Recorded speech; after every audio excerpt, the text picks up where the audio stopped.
I'm Dallas Jenkins. I'm the creator of The Chosen, which, by the way, you can watch right here in the Bible app. Our show tells the story of Jesus through the eyes of those who actually met him. And the hope is that if you can see Jesus through the eyes of those who met him, you can actually be changed and impacted in the same way that they were. One of the things we have in season 2 of The Chosen is when Jesus delivers the story of the lost sheep. Now, this is what we call a parable. Jesus spoke in parables many times. There were so many spiritual truths that he didn't think would necessarily be understood if he just gave them straight doctrine. He oftentimes told stories to illustrate. Now, one of the parables that Jesus taught, the parable of the lost sheep, is one of my favorite parables of all time because it shows just how passionate Jesus is to pursue his flock. Check out this clip, and when we come back, I want to talk to you about just briefly one more thing. But as you're watching this clip, think this question. Is there anything that I could have done that would keep Jesus from wanting to be with me, that would keep Jesus from wanting to pursue me? So watch this clip, and then we'll wrap it up right after this. Are there any sheep herders in the crowd?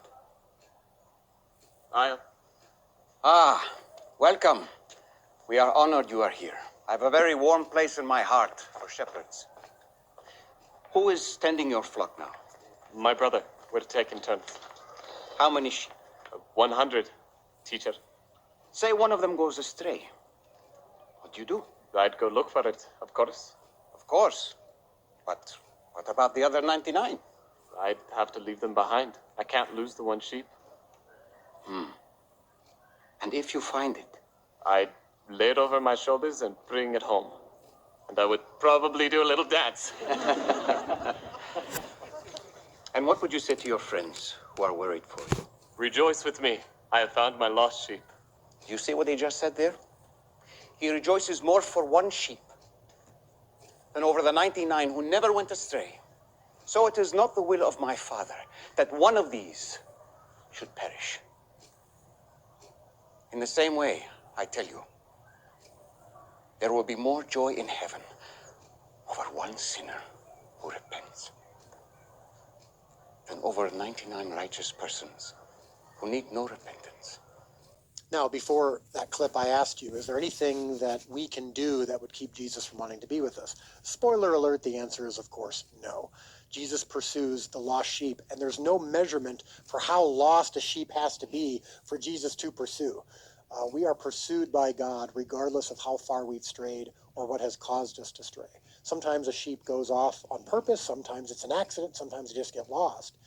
And the shepherd never, or at least a good shepherd, would never just think, all right, well, I guess I lost one, I'll just focus on the rest. No, he pursues the lost sheep. I remember in my own life, I had a time where I had strayed from God, and sometimes it's sin that does it, sometimes it's our own distractions, whatever it is that we do, that we either allow or ourselves put up, things that keep us from a direct relationship with Jesus. And I remember I just felt like God never stopped pursuing me, and I'm so grateful. If you are lost, or if you know someone who's lost, be aware that God is pursuing you, or God is pursuing that person. As someone who's always capable of becoming a lost sheep, it's a good reminder for me that Jesus pursues me relentlessly, and he pursues you as well.